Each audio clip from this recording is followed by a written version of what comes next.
Kumpiyansa naman si dating Pangulong Rodrigo Duterte na hindi madidiin ng Kamara si Vice President Sara Duterte sa issue ng confidential funds. Hamon niya sa mga kongresista, bakit hindi na lang daw ilabas sa publiko kung paano nila ginasta ang kanila namang pondo. Narito ang report ni Bril Montalvo.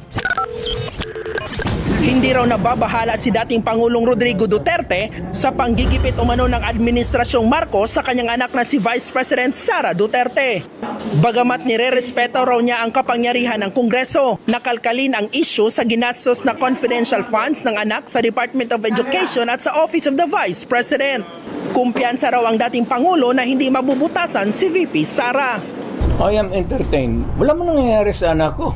Kasuhan man nila si Inday, di kasuhan nila.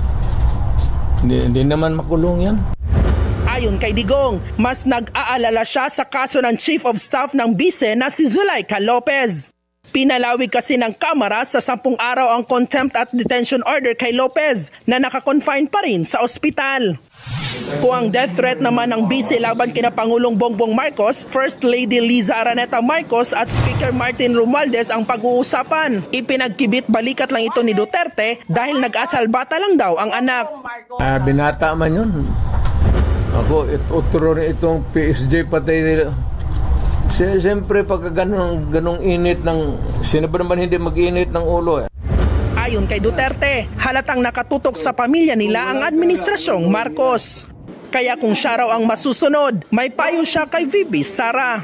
Sabi ko nga kay Inday, tama na yung Vice President. Total tatay niya, Presidente man. Okay na yan.